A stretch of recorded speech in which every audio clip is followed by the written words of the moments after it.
Years आज की video में मैं ऐसे 5 स्टॉक के ऊपर बात करने वाला हूँ जहाँ पे आप लॉन्ग टर्म के लिए इन्वेस्टमेंट करके एक मल्टीबैगर रिटर्न अर्न कर पाओ। और मैंने सेक्टर वाइज स्टॉक को चूज़ किया, मतलब हर एक सेक्टर से मैंने ऐसा एक स्टॉक चूज़ किया है जो फंडामेंटली अच्छा है, जो हर साल हमें रिटर्न दे पा रहा है। जब मार्केट में मंदी चल रहा है फिर भी वो स्टॉक रिटर्न दे पा रहा है, मतलब उस कंपनी का मैनेजमेंट सिस्टम बहुत अच्छा है और कंपनी फंडामेंटली भी अच्छा है। ये दर्शाता है जब कोई स्टॉक हर साल हमें रिटर्न दे पा रहा है मार्केट मंदी के वक्त में भी। और हम इंडस्ट्री की पी को भी कंपैरिजन करने वाले हैं कि इस इंडस्ट्री का पी कितना और इस पार्टिकुलर स्टॉक का पी कितना है, जिसका पी इंडस्ट्री की पी के कंपैरिजन में इक्वल या लोअर लेवल पे होगा, हम वही स्टॉक को रिकमेंड करेंगे। क्यों? क्योंकि हमें ओवर वैल्यूएशन पे कोई स्टॉक नहीं खरीदना है, लॉन्ग टर्म के लिए हो या स्विंग ट्रेडिंग के लिए हो, हमें एक लोअर लेवल पे वैल्यू बाइंग करना है। सही है कि ना ट्रेडर्स? मैंने आज से 3 महीने पहले इस वीडियो में ऐसे एक स्टॉक को रिकमेंड किया था जो 140 के लेवल का आपको बाय करने के लिए कहा था। आज के दिन पे मतलब 3 महीने बाद वो स्टॉक हमें 340 के अराउंड ट्रेड कर रहा है, मतलब करीब करीब 150% प्रॉफिट दे चुका है ऑलरेडी वो स्टॉक। और जो कौन से लेवल पे आपको बाय करना चाहिए उस सारी चीज़ को मैं टेक्निकल चार्ट एनालिसिस पे भी बताऊंगा। मतलब इन डेप्थ एक एनालिसिस होने वाला है इन 5 स्टॉक के ऊपर जो सेक्टर वाइज होगा। ये एक बेहतरीन वीडियो होने वाला है, तो आई होप आप सारे इस वीडियो को बिना स्किप करके देखेंगे। Hello traders, welcome to our YouTube channel Finoxy. मेरा नाम है प्रशनजीत। तो चलो शुरू करा जाक। ट्रेडर्स, लॉन्ग टर्म इन्वेस्टमेंट के लिए हमने पहले नंबर पे रखा है फाइनेंशियल सेक्टर या बैंकिंग सेक्टर को। ट्रेडर्स, फाइनेंशियल सेक्टर या बैंकिंग सेक्टर में मैंने चूज़ किया है HDFC बैंक को। क्यों HDFC बैंक को चूज़ किया है? HDFC बैंक के अगर हम पी के ऊपर नज़र डालें, इंडस्ट्री का पी है 39 के आसपास, जहाँ पे HDFC बैंक का पी है 29, मतलब बहुत लोअर लेवल पे हमें ये स्टॉक अभी देखने को मिल रहा है। अगर आप किसी एक स्टॉक को भी चूज़ करते हैं लॉन्ग टर्म के लिए, वो HDFC बैंक होना चाहिए। उसके अलावा अगर हम ईयरली रिटर्न देखें, मतलब कोई सा स्टॉक क्या होता है, एक साल रिटर्न दे पा रहा है, दूसरा साल नहीं दे पा रहा है रिटर्न, सही है ना? HDFC बैंक ऐसा नहीं है, लास्ट 3 इयर्स में इसका कंटिन्यूसली रिटर्न दे रहा है। जब मार्केट में मंदी चल रहा है तब भी HDFC बैंक हमें रिटर्न दे पा रहा है, जब मार्केट में तेजी है तब तो दे ही पा रहा है। 3 इयर्स पहले स्टॉक ने करीब 68% के आसपास हमें रिटर्न दिया, 2 इयर्स पहले करीब 48% एंड 1 ईयर पहले करीब 27%। ये क्या दर्शाता है कि ये स्टॉक एक कंटिन्यूसली हमें रिटर्न दे पा रहा है, जो एक बेहतरीन लॉन्ग टर्म स्टॉक की एक काबिलियत अपने अंदर समा के रखता है। उसके अलावा अगर हम टेक्निकल चार्ट के ऊपर HDFC बैंक की नज़र डालें तो HDFC बैंक अभी ट्रेड कर रहा है करीब 1518 के आसपास, मतलब करीब 1600 के आसपास अभी ट्रेड कर रहा है, जो एक रेजिस्टेंस लेवल भी है इसके लिए। अगर आपको ये स्टॉक 1300 के लेवल पे मिलना चालू हो जाएगा, क्या होगा? अभी अपना इंडियन इंडाइसेस जैसे Nifty 50, bank Nifty life time high पे चल रहा है, तो कुछ दिन बाद करेक्शन तो करेगा। ऐसा तो नहीं कि हमेशा ऐसे ही चलता रहे, करेक्शन करेगा फिर अप मूव शो करेगा। तो स्टॉक मार्केट कैसे चलता है? स्टॉक मार्केट ऐसे नहीं चलता, स्टॉक मार्केट ऐसे ऐसे ऐसे। जब एक करेक्शन लेवल पे आपको मिलेगा HDFC बैंक को, तब आपको बाय करके अपने पोर्टफोलियो में ऐड करते जाना। ऐसा नहीं कि आपका कैपिटल एक बार में आप HDFC बैंक में ऐड करेंगे, नहीं। जब लोअर लेवल पे मिलेगा थोड़ा थोड़ा करके लॉन्ग टर्म के लिए आप इसे क्या करेंगे, अपने स्टॉक में ऐड करते जाएंगे। One of the best stock है जो आपको बहुत बहुत बहुत अच्छा रिटर्न देने वाला है आने वाले दिनों में। तो 1300 के लेवल से नीचे जब आएगा तब से आपको इसमें ऐड ऑन करता जाना चाहिए स्टॉक को। ट्रेडर्स, आप सबको मैं एक इम्पॉर्टेंट बात बताना चाहता हूँ। इस तरह के वीडियो जब मैं लाता हूँ ना, इनमें बहुत मेहनत लगता है, सही है ना? पर आप सब देखते हो तो ज़रूर है। कभी कभी ट्रेडर्स कमेंट भी कर देते हो, कोई ट्रेडर्स लाइक भी कर देते हो, पर कोई सब्सक्राइब नहीं करता है ज़्यादातर ट्रेडर्स। भाई थोड़ा सा सब्सक्राइब करके हमें इस चैनल को सपोर्ट कीजिए, जिसके आपके सपोर्ट से क्या होगा मालूम है, मैं मोटिवेट फील करूंगा और मैं ऐसे वीडियो लगातार लाऊंगा जिसके तो क्या होगा, आपको बेनिफिट होगा ना। आप इस मार्केट से नॉलेजेबल कंटेंट सीख पाएंगे मेरे इस वीडियो से, आप इस मार्केट से अच्छा खासा रिटर्न मुनाफा अर्न कर पाएंगे, तो प्रॉफिट आपका होगा। बस आपको थोड़ा सा सपोर्ट दिखाना है, अपने छोटा भाई समझिए, जैसा भी समझिए, थोड़ा सा प्यार दिखाना है। उस मेरे इस चैनल को ज़रूर सब्सक्राइब कर देना, ये मेरा गुजारिश रहेगा। और अपने जो फ्रेंड्स जो ट्रेड करते या नहीं भी करते उन लोगों के साथ शेयर कर दे। तो इतना ही बात बताना था। जिन्होंने सब्सक्राइब कर दिया है बहुत बहुत शुक्रिया, दिल से बहुत बहुत शुक्रिया आप सबका। हमारा जो दूसरा सेक्टर है वो है IT सेक्टर। तो कुछ सालों में IT सेक्टर हमेशा एक बूम में रहता है, अभी आने वाले दिनों में भी रहेगा। IT सेक्टर में मैंने जिस स्टॉक को चूज़ किया है वो है TCS, अब TCS को मैंने क्यों चाहिए, TCS टाटा कंपनी का स्टॉक है। टाटा कंपनी कौन से लेवल का स्टॉक है, मतलब कंपनी मैं आपको बताने की ज़रूरत ही नहीं समझता, आप सबको मालूम है टाटा कौन से लेवल की कंपनी है। और TCS one of the best IT sector company क्यों है। अगर हम इंडस्ट्री की PE को देखें तो 33 है, जहाँ से इसका थोड़ा सा ज़्यादा PE है, मतलब 38 के आसपास इसका PE है। उसमें भी करीब 40% स्टॉक से होल्डिंग बेसिस पे रहता है और बाकी सारा स्टॉक क्या होता है, इंट्राडे के लिए रहता है। और इसका मार्केट कैपिटलाइजेशन भी देख सकते हैं बहुत ज़्यादा है बाकी सारे स्टॉक के कंपैरिजन में। अगर हम ईयरली रिटर्न देखें तो आपको तो यकीन ही नहीं आएगा ये टाटा ने कितना रिटर्न दिया। देखिए कोई स्टॉक अच्छा है कैसे पता चलेगा, इसके रिटर्न से ही तो पता चलेगा ना कि फंडामेंटली इसका मैनेजमेंट सिस्टम कितना अच्छा है। अगर प्राइस सही से रिटर्न दे पा रहा है मतलब मैनेजमेंट सिस्टम फंडामेंटली स्टॉक बहुत अच्छा है।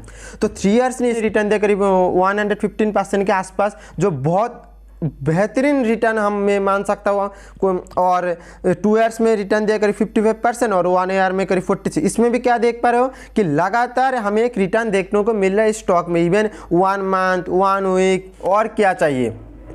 5 स्टॉक की लिस्टिंग में मैंने जो स्टॉक को रखा है वो लार्जेस्ट कंपनी है। तो आप लार्ज कैप कंपनी में क्या है, ऐसा नहीं कि लार्ज कैप कंपनी में ह्यूज रिटर्न नहीं मिलता है, पर कंपैरेटिव टू पेनी स्टॉक्स इसमें रिटर्न थोड़ा कम है। पेनी स्टॉक का प्रॉब्लम क्या मैं वो भी बताऊँ। आप 10 पेनी स्टॉक में अगर इन्वेस्टमेंट करते हैं उसमें से 9 आपका स्टॉक क्या होगा, डूब जाएगा मार्केट में, 10 साल बाद नहीं सर्वाइव कर पाएगा। अगर आप किसी पेनी स्टॉक की कंपनी को चूज करते हैं वहाँ सिर्फ आपका एक स्टॉक चलेगा, जो उसका भी श्योरिटी नहीं कितना चलेगा, चल सकता है कि नहीं है, बहुत वगैरह वगैरह चीज़ें। अगर आप सेफली चाहते हो तो सेक्टर का जो लीडर है उसको आप इन्वेस्टमेंट करके रखिए। मैंने हर एक सेक्टर को लीडर को यहाँ पे चूज किया। इससे क्या दर्शाता कि हर एक स्टॉक, मैंने जो 5 स्टॉक बताए, 5 स्टॉक आपको रिटर्न देगा और ऐसे लगातार रिटर्न देगा। ज़्यादातर स्टॉक क्या होता है 1 साल दे पाता है, दूसरा साल नहीं दे पाता है, पर इस तरह के स्टॉक आपके साथ ऐसा नहीं करेंगे। क्योंकि मैं क्या बताऊँ आपको, आप खुद समझ पा रहे हो कि कौन से लेवल को स्टॉक के मैंने यहाँ पे चूज किया। मैंने सारी चीज़ आपको बता रहा हूँ, आपके सामने है।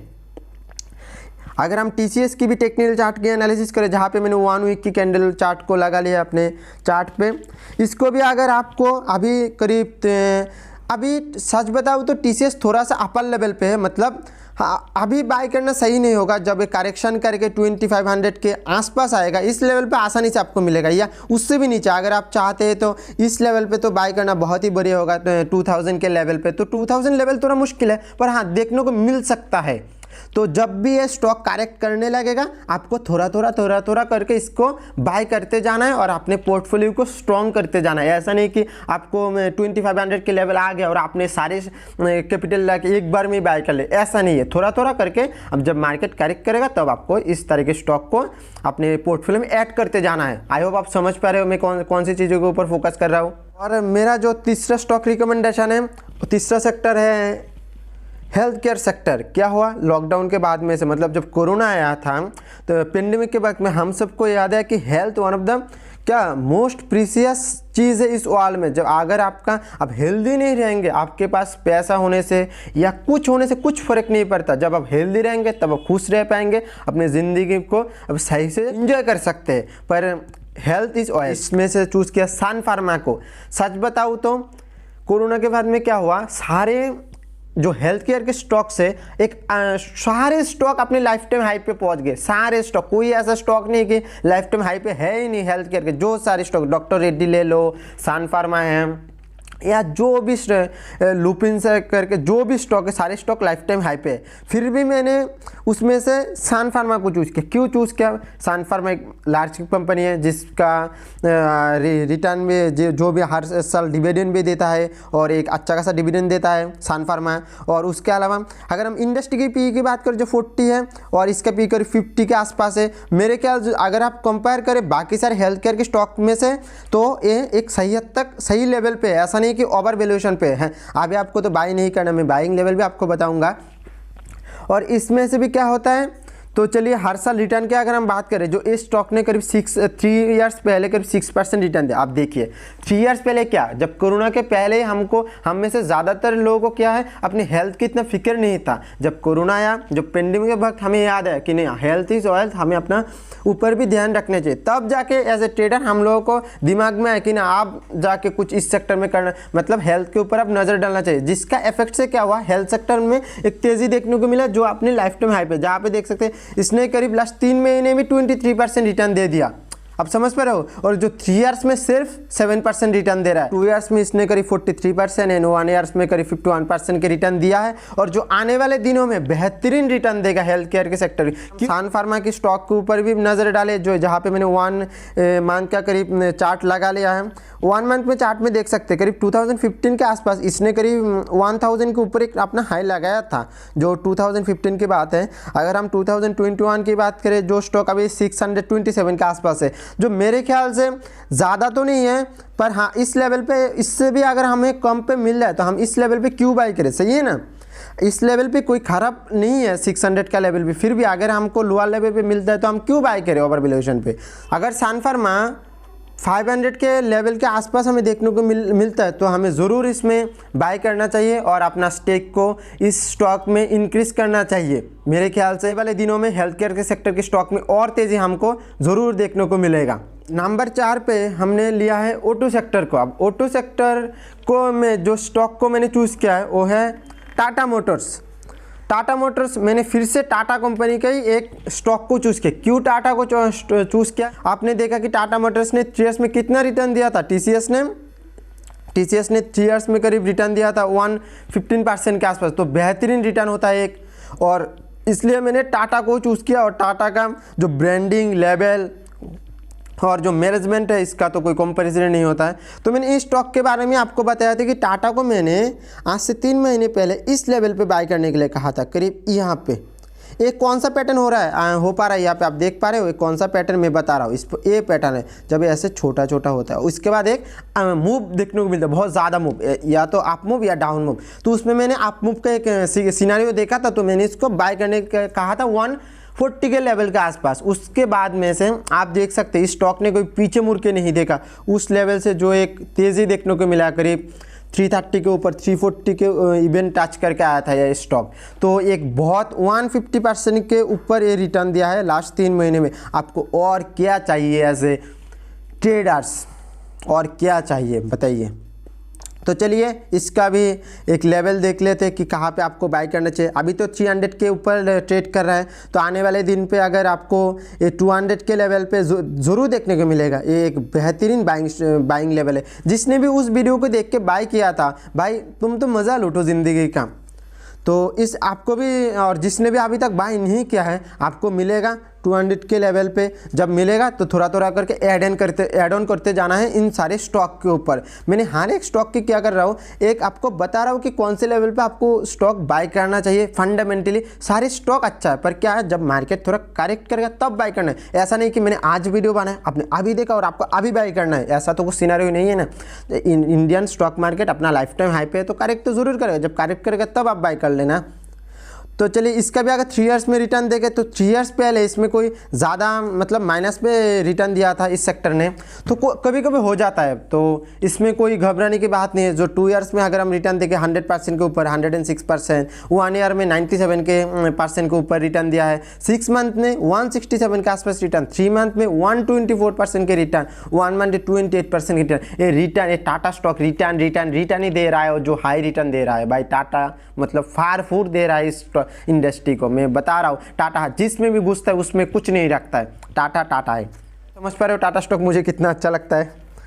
इसके पीछे रीज़न भी है ना, क्वालिटी है तो क्यों नहीं अच्छा लगेगा। और अगर हम नंबर 5 की बात करें तो नंबर 5 में मैंने ऐसे एक पार्टिकुलर स्टॉक को चूज़ किया है जो इंडियन मार्केट में अभी लीडर है, रिलायंस इंडस्ट्री। इसका जो क्या बताए, इसका जो मार्केट कैप है 3,10,000 करोड़ के आसपास, तो आप समझ सकते हो कितना हाई मार्केट कैपिटलाइजेशन है इंडियन कंपनी में। और अब 13% OITC रखता है निफ्टी 50 में। इसके थ्रू क्या पता चलता है कि अगर कोई किसी एक दिन रिलायंस ज़्यादा बुलिश होगा तो ये अकेले ही निफ्टी 50 को एक लेवल तक ऊपर ले जा सकता है। 13% ऐसा वैसा नहीं होता है, बहुत ज़्यादा होता है।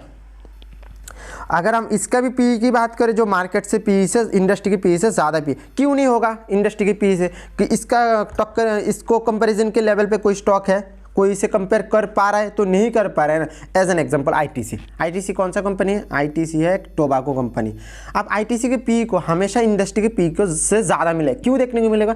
अदर जो कंपनी है सिर्फ सिगरेट प्रोड्यूस करता है, आईटीसी ऐसा नहीं। आईटीसी सिगरेट प्रोड्यूस करता है, आईटीसी का एग्री बिजनेस है, आईटीसी होटल सेक्टर में भी अपना बिजनेस को एक्सपांड करते हैं, एफएमसीजी में है। तो ऑब्वियसली जो स्टॉक इतना जो कंपनी इतने सारे सेक्टर में अपना हाथ रख चुका है, उसका तो पी इंडस्ट्री की पी से ज़्यादा होगा, इसका तो डिमांड रहेगा ही मार्केट में ना। सेम एज रिलायंस एक कितना अच्छा बेहतरीन स्टॉक है। आपको कंपनी में क्या आपको बता रहा, आप सबको मालूम है रिलायंस किस तरह की कंपनी है, तो इसका पी तो मार्केट से ज़्यादा रहेगा ही। तो आई होप आपको समझ में आ गया।